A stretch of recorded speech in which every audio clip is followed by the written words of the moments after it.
Vamos lá, né? Nem só de traição vive o noticiário, muito antes pelo contrário. Vamos falar um pouquinho sobre política também. É uma pauta que a gente trouxe já há algum tempo. A gente te contou que o vereador Léo Burguês foi indiciado pela Polícia Civil de Minas por crimes de peculato, corrupção, lavagem de dinheiro e organização criminosa. Ele é suspeito de praticar aquela famosa rachadinha, quando o político recebe de volta parte dos valores pagos a pessoas que trabalham para ele. Um pedido de cassação do vereador também chegou à Câmara, pedido feito por um advogado aqui de Belo Horizonte, que já é famoso por protocolar pedidos desse tipo, né? E agora ele protocolou um contra Léo Burguês, que já foi líder de governo, coisa e tal, né? Tem uma trajetória longa também no Legislativo Municipal. Pra gente falar um pouco sobre essa rachadinha, porque tem um nome quase que infantil, né? Parece quase uma brincadeira de criança, parece um crime quase que bobo, né? A rachadinha, né? Mas é um crime, né? Pra gente falar um pouco sobre isso, quais tipos de crime essa prática pode ser associada, quais as punições que são previstas, porque elas existem, não é? A gente conversa aqui agora ao vivo, lá pelo Skype, com imagens, portanto, para você que está na nossa live lá no YouTube, com a presidente da Comissão de Direito Eleitoral da OAB, a Isabela Damasceno. Como vai? Tudo bem, Isabela? Bom dia. Tudo jóia. Um prazer falar novamente aqui com vocês. O prazer é nosso.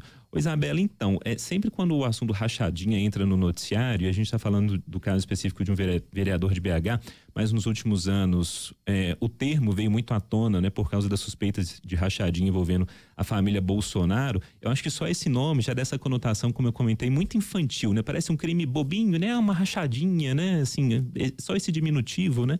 Esse sufixo, assim, dá uma ideia de ser uma bobagem, coisa e tal. Só que muito antes, pelo contrário, né? Eu queria que você falasse quais são os crimes que estão embutidos aí nessa brincadeira de não criança.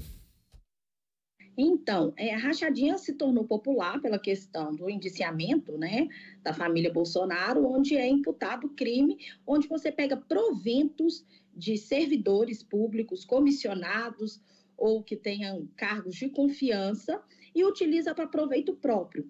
É uma corrupção que eles tratam de uma forma indireta. Então, você recebe o salário para um serviço prestado à entidade pública e você repassa ou de forma direta ou indireta, como está sendo imputado ao vereador Léo Burguês, onde eles afirmam que ele faz de forma indireta, condicionando pagamentos de multa ao Tribunal Regional Eleitoral, condicionamento até de algumas práticas de loteria, e que ele utiliza-se dos proventos, né, dos salários de servidores públicos que deveriam ser pagos para prestar um serviço para a população, porque eles exercem cargo público, e utiliza para proveito próprio. Então, essa rachadinha é você pegar o salário e dividir ou passar parte para o governante, o vereador, o deputado, você dividir esse salário. E aí tem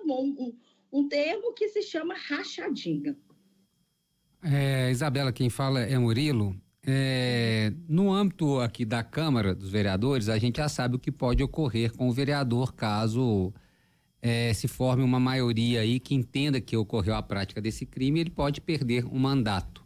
Agora, do ponto de vista aí do indiciamento da Polícia Civil, quais crimes mesmo ele pode responder, ele pode ser condenado a quê, né? Essa rachadinha, você falou de uma corrupção passiva, mas parece que também pode ser enquadrado como lavagem de dinheiro. Quais crimes ele pode responder aí fora do âmbito da Câmara dos Vereadores, onde ele pode vir a perder o mandato?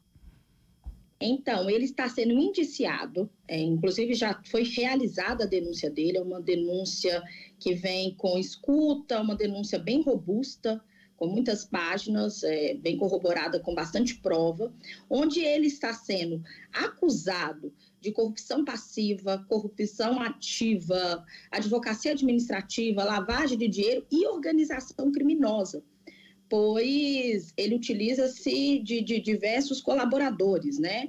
Então, ainda tem a questão da organização criminosa. Existem duas questões, que é a questão criminal, onde ele está sendo indiciado, inclusive ele ainda não promoveu a sua defesa, ainda não foi condicionado ele já foi citado, mas ainda não foi condicionado o devido processo legal, né? Ele ainda tem sentença, tem instrução processual, onde ele pode ou não ser julgado, e tem a questão dentro da Câmara, como você bem trouxe, que são duas questões que são paralelas. A Câmara ele tem já uma citação em relação à ouvidoria, à corregedoria, onde promoveu o prazo de 5 dias para ele responder em relação a essas acusações, e já foi encaminhado para a Procuradoria da Câmara de Belo Horizonte para parecer. Esse parecer segue para a presidência, que hoje está com o Gabriel Azevedo, que pode aceitar ou não esse processo. Aceitando, ele pauta, e aí com 21 votos é aberto o processo de apuração, que é determinado 3 parlamentares para promover esse julgamento. E esses parlamentares, entendendo que houve crime, que houve quebra de decoro, é submetida a maioria da Câmara ao pleito, e com 28 votos ele pode ter o mandato cassado. Só que não é necessário, isso que é importante, ter o processo criminal julgado, a sentença criminal da corrupção passiva, corrupção ativa, organização criminosa, para ser julgado o decoro parlamentar na Câmara de Vereadores. Sim. A quebra de decoro. Ou seja, ele pode perder o mandato, né? Ele pode ser cassado antes do fim do inquérito policial, do julgamento, vamos dizer assim, né? Isso. Isabela Damasceno, presidente da Comissão de Direito Eleitoral da OAB Minas. É Luciana falando com você. Um prazer, viu, Isabela? Falamos sobre o parlamentar. Em relação às outras pessoas envolvidas, há assessores, há também servidores, o empresário, no caso, essa punição, ela tem o mesmo patamar com relação ao parlamentar ou não? Os servidores, as outras pessoas indiciadas, elas podem responder por mais ou por menos? Na verdade, em relação à questão criminal, eles respondem pelo mesmo crime tipificado. Eles não têm foro privilegiado, eles respondem com a mesma pena.